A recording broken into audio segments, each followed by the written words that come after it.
네, 강프로입니다. 자, 두산 에너빌리티 보겠습니다. 자, 오늘 보합권에서 끝났죠. 소폭 하락하는 정도로 마감이 됐는데 제가 계속해서 강조를 드리고 자주 말씀을 드리는 내용입니다. 두산 에너빌리티를 포함해서 시장의 주도주들 그리고 한국 시장에서 강한 시세를 냈었던 종목군들, 물론 두산 에너빌리티 시세가 그동안 강한 시세가 진행됐었던 건 아닙니다. 하지만 시장 대비해서는 계속 강세를 보이고 있었다는 점, 무엇보다 시장이 정말 최악의 상황을 지나고 있는 상황, 그리고 3월과 4월 달에는 미국 시장까지도 정말 최악의 국면을 지나고 있는 이런 상황 속에서도 장기 이평선을 지키고 있다는 점은 진짜 긍정적으로 보셔야 돼요. 최소한의 추세를 지키고 있기 때문에 그런 거고, 이 최소한의 추세를 지키고 있다는 건 시장이 최악의 국면을 지난 이 시점에서 최소한의 반등 구간을 만들어내기만 하더라도 두산 에너빌리티를 포함해서 관련돼 있는 종목군들, 그리고 이 관련돼 있다는 게 원전 중에서 다른 종목군들을 보자 이것도 되겠지만 주도주군 내에서를 이야기를 드리는 겁니다. 이런 종목군들은 강할 수밖에 없다. 자, 내용을 보시면 제가 여기 미증시와의 움직임을 비교해서 보면 명확하게 구분이 되어집니다. 자, 보세요. 나스닥은 고가 대비해서 저가까지 26% 정도 하락 구간이 발생을 했어요. 이렇게 큰 폭의 하락 구간이 발생했다는 점, 종목은 20%도 빠질 수 있고 30%도 빠질 수 있죠. 근데 이걸 보자고요. 자, 시장이 26%씩 거의 한 30% 가까이씩 이렇게 빠지잖아요. 그러면 어떤 내용이 없을 수가 없습니다. 종목 같은 경우에는 30%도 빠지고 정말 고가에서 꺾일 때는 40%씩 이렇게 빠질 때도 있는데, 종목 같은 경우에는 이런 정도의 상황이 나올 수 있죠. 물론 일정 규모 이상에 가는, 예를 들어서 한국 시장으로 따지면 삼성전자나 이런 급의 종목들은 반드시 떨어지는데 성장성이 꺾인다는 그런 이유가 있습니다. 근데 시장 같은 경우에는 그런 이유가 반드시 더 존재를 한다. 무슨 얘기냐? 나스닥이 떨어지는 데는 이유가 명확하게 구분이 된다는 거죠. 관세로 인한 물가 상승, 소비 심리 둔화, 고용 둔화, 그리고 경기 둔화에서 침체까지 연결될 수 있다는 부분. 자, 의미하는 바가 뭐냐면요. 나스닥 같은 경우에는 지금 고가 대비해서 26% 정도 떨어지고 있는 이 상황이 앞으로도 지속되잖아요. 어떻게 되겠습니까? 미국의 금융시장은 붕괴될 수 있다. 예를 들어서 미국은 채권, 그리고 이 채권을 담보로 자금을 땡깁니다. 레버리지를 일으킨다는 거죠. 그리고 이 자금을 가지고 주식시장에 자금이 투여되죠. 자, 무슨 얘기냐면 나스닥의 주가가 떨어지면 떨어질수록 채권 시장이 흔들릴 수 있고, 채권 시장이 흔들렸을 경우에는 미국의 금융 시스템이 붕괴될 수 있습니다. 자, 약간 이해하기 어려울 수 있는데 채권은 만기가 정해져 있는 상품이에요. 만기가 정해져 있을 때 표면 이자율만큼 이자를 지급하는 상품이 채권이죠. 근데 그 담보하는 게 미국 정부다. 그러면 무위험 차익을 얻을 수 있다는 거죠. 그리고 지금 같은 고금리 시대에서 채권 금리는 4%에서 5% 사이가 됩니다. 미국 정부에서 보증하는 채권의 이자가 4에서 5%다. 뭐 10년 만기, 30년 만기 이런 쪽으로 봤을 때, 그러면 어떤 부분입니까? 4에서 5% 확정적인 수익을 준다는 거죠. 근데 인플레이션 이전, 22년 이전의 그 채권 금리에 대한 부분은 1에서 2% 수준이었어요. 그러면 확정되어 있는 똑같이 미국 정부가 보증하는 채권 중에서 과거에 있었던 채권을 가지고 담보를 걸고 자금을 땡겨서 주식에 투자를 했을 때, 그러면 이 상황에서 금리가 올라가서 채권 금리가 4에서 5%까지 뛰어 올랐어요. 그러면 1에서 2% 똑같은 담보 물건인데 어떻게 됐습니까? 기존의 채권 박살났겠죠. 그럼 이 담보 가치가 무너지면서 미국의 은행에 붕괴되는 사건이 실제 23년도에 있었죠. 그런 상황이 나스닥이 여기서 추가적으로 빠졌을 때 또 벌어질 수 있다는 거죠. 무슨 얘기냐면 트럼프의 관세 정책이 지속 가능하지 않을 수 있다는 점입니다. 아무리 트럼프가 서슬퍼런 이 그 칼날을 휘두르더라도 미국 금융시장을 붕괴시켜가면서까지 지금의 정책을 고수한다? 이 자체가 불가능하다는 이야기입니다. 그러면 지금 미국 시장은 최악의 국면을 지나고 있다. 이 최악의 국면을 지나고 있는 과정 안에서 두산 에너빌리티의 주가가 미국 시장이 저가를 확인하는 과정에서 저가를 찍고 반등하면서 62평을 돌파했다? 정말 강한 움직임을 보이고 있는 거고, 그 원동력은 앞으로 좋아질 수 있는, 즉 원전에 대한 확장성입니다. 그리고 지금 정책주로도 엮이고 있죠. 이런 부분들까지 감안한다면 두산 에너빌리티는 지금부터라도 타점을 잡아야 되고요. 그리고 신고가 구간에 있는 종목군들 위주로 영상을 보시는 분들의 포트폴리오를 구성을 하셔야 됩니다. 자, 예를 들어서 그래요. 미국 시장 다시 한번 볼게요. 고가부터 저가까지 26% 떨어졌습니다. 한 30% 정도 떨어진 거예요. 미국 시장이 30% 떨어졌다. 이것보다 더 떨어지면 금융시장 붕괴된다 그랬죠. 만약에 이런 상황이 있으면 연준, 미국의 중앙은행이죠. 한국으로 따지면 한국은행입니다. 연준에서는 듀얼 맨데이트, 고용과 성장을 같이 잡아야 돼요. 그리고 여기서 하나 더 하자면 인플레이션을 잡아야 되고, 그리고 최종 대부자 역할. 무슨 얘기냐? 금융 시스템이 붕괴되는 걸 막아야 될 연준의 기본적인 책무가 있습니다. 자, 그러면 나스닥이 떨어지면 어쩔 수 없이 뭐가 나와요? 금융 시장을 붙들어 놔야 됩니다. 뭘로? 달러로. 뭐예요? 돈으로 막는 거예요. 그러면 지금보다 이탈해서 저가를 이탈하는 상황이 혹시라도 나오게 된다면 연준에서 개입할 수밖에 없습니다. 채권을 지켜야 되기 때문에. 근데 이 상황에서 트럼프가 정책 공조가 나오지 않는다? 이때를 보시면 됩니다. 4월 9일 날 강하게 반등이 나왔었던, 나스닥이 12% 반등이 나왔었던 이때 트럼프가 90일 동안 관세를 유예했죠. 다르지 않다는 겁니다. 지금은 계속해서 고집을 부리고는 있지만 이런 불안한 상황 자체가 머지않았다. 반드시 기억을 하고 계셔야 되고, 최악의 상황을 지나는 과정에서 가격대를 지키고 있는 종목군들, 시장보다 덜 빠진 종목군들은 앞으로도 주도주가 됩니다. 왜? 성장성이 있기 때문에 자금이 들어오면서 가격대를 지키고 있는 거고, 예를 들어서 모든 주식 투자자들이 동일하게 생각하고 있는 건 많이 떨어진 종목을 사고 싶어 한다는 겁니다. 이제 안 떨어질 것 같거든요. 예를 들어서 에코프로나 이런 종목군들 보면 23년도에 얼마나 긍정적인 전망들이 나왔습니까? 근데 에코프로 보세요. 어떻습니까? 200일 이평선인 장기 이평선조차도 근처에도 못 가고 있죠. 200일 이평선까지 올라가기 위해서는 50% 정도의 상승세가 나와야 되는데 에코프로의 50% 상승세가 지금 나오겠습니까? 절대 안 나온다. 그리고 나오는 상황을 확인하고 들어가도 늦지 않다는 거죠. 무슨 얘기냐면 이런 확인 과정을 두산에너빌리티는 모두 다 거쳤다는 거고, 그리고 그 거친 원동력에는 무조건 AI가 포함되어 있다.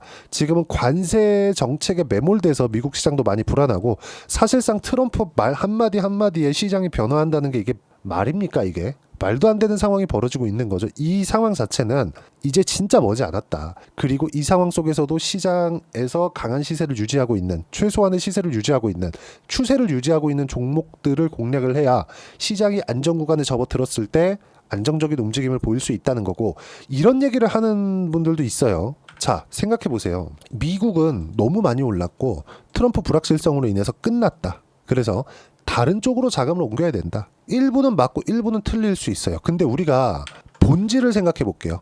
두산에너빌리티가 잘 되기 위해서는 원전을 또는 SMR을 또는 초소형 원전인 MMR을 지을 수 있는 환경이 돼야 됩니다. 그럼 뭐가 나와야 돼요? AI가 필수적으로 따라 붙어야 돼요. 최근에 정책들, 그쵸? 대선 후보들 중에서도 원전에 대한 중요도를 강조하고 있는 민주당 측에서도 나왔고 국민의힘 측에서도 원래부터 나와 있었으니까, 그쵸? 이렇게 진행이 되고 있는데 가장 중요한 건 미국이라는 거죠.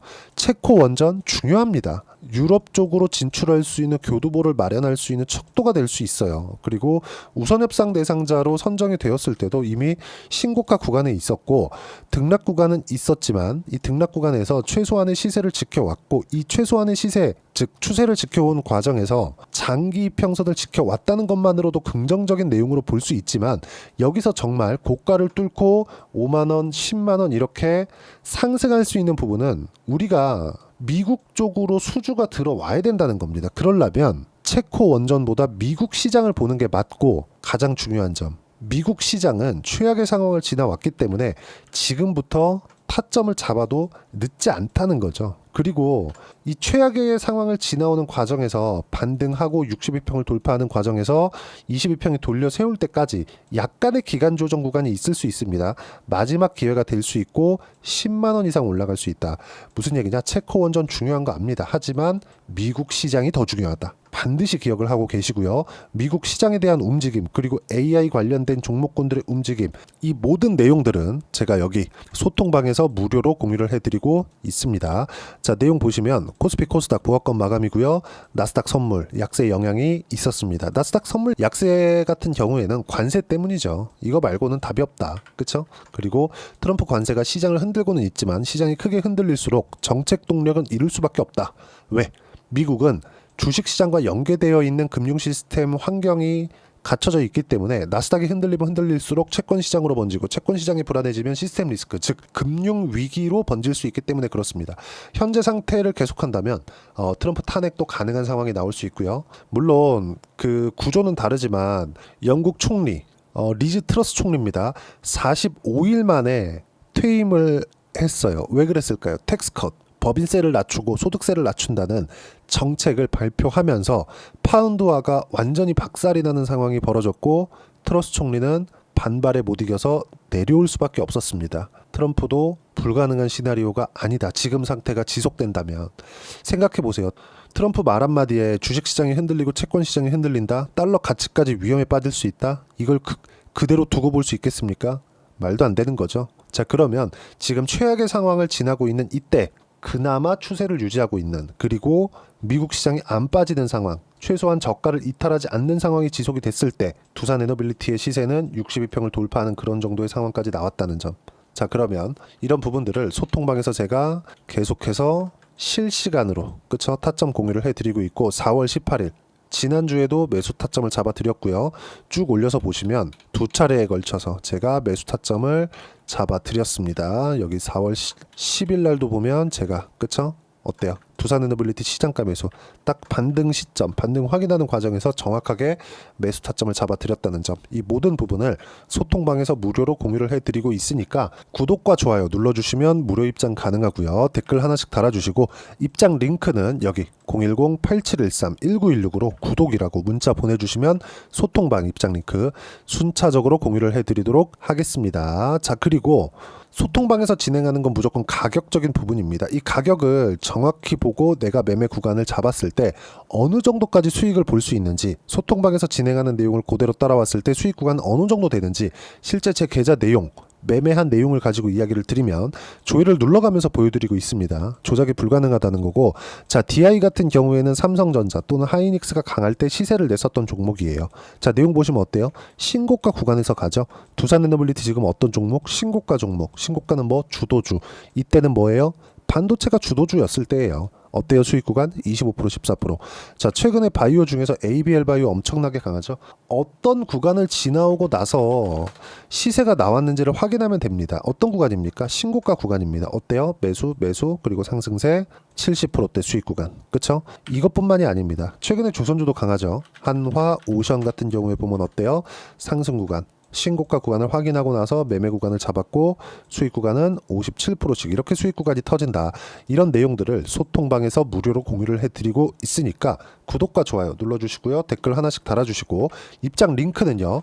여기 010-8713-1916으로 구독이라고 문자 보내주시면 소통방 입장 링크 순차적으로 공유를 해드리도록 하겠습니다. 자, 그러면 소통방에서 진행하는 이 가격적인 부분에 대한 이론상의 내용은 어떻게 파악을 해야 되느냐, 그 부분은요. 여기 두산에너빌리티의 단기 보유 전략, 단기는 2주입니다. 2주 동안 내가 어떻게 수익 구간 만들 것인지 그 부분이고, 그러기 위해서는 가격에 대한 부분 중요하고요. 가격에 대한 이해가 되어 있어야 주도주, 신고가 두 가지 내용 파악이 될 텐데 이 두 가지 내용 모두 무료로 공유를 해드리도록 할 테니까 구독과 좋아요 눌러주시고요. 여기 010-8713-1916으로 여기 두산에너빌리티라고 문자 보내주시면 단기 가격 전략 함께 공유해드리도록 하겠습니다.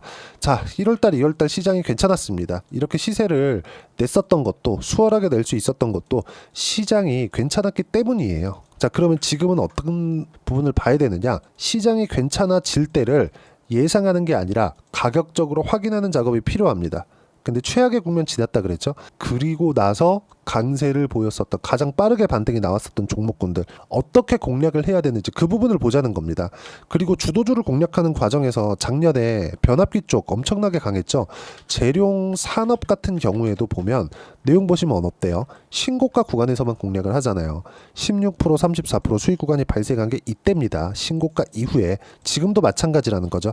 두산에너빌리티를 포함해서 대선 정책 관련된 종목군들, 아가방 컴퍼니나 이런 종목군들, 그리고 이런 종목군들에 대한 타점을 어떻게 잡아야 되는지, 그리고 주도주 내에서 어떤 종목을 공략해야 되는지 제가 딱 한 종목만 준비를 해놨으니까 영상 끝까지 시청하시고요. 모든 분들이 성공 투자하셨으면 참 좋겠습니다.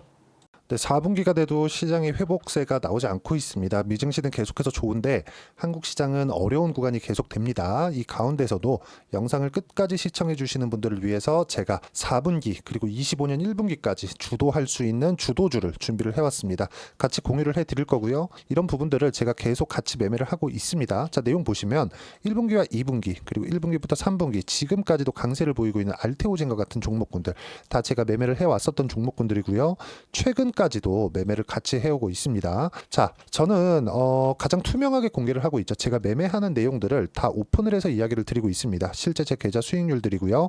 이런 부분들을 어떤 식으로 내는지를 이해하고 파악해야 되는 게 중요합니다. 자, 내용 보시면 HLB 어떻습니까? 상승하는 구간에 매매한 결과 31.9%의 수익 구간 1월 달입니다. 그쵸?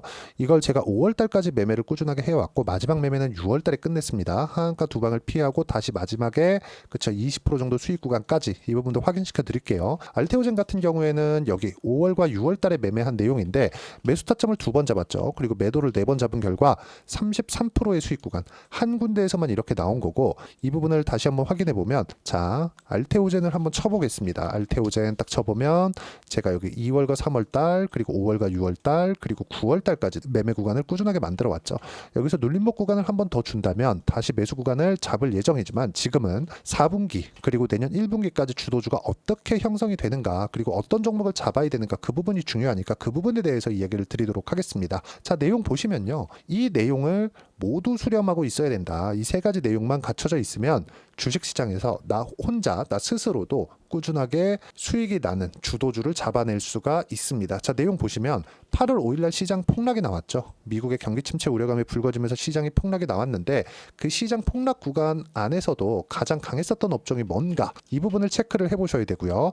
그리고 실적에 대한 부분은 미래가치가 들어가야 되지만 이건 너무 당연하게 들어가야 되는 겁니다. 미래가치가 좋아지는 부분. 근데 지금까지 실적이 조금 더 좋겠죠. 전 지금 당장의 실적은 그렇게 중요하게 보진 않는데 이번에 준비해온 종목은 지난 3개년 연속 순수익이 증가했다는 점 주목해서 봐야 되겠고요. 그리고 가장 중요한 점 수급이죠. 그래야 단기간에 수익을 낼 수 있겠죠.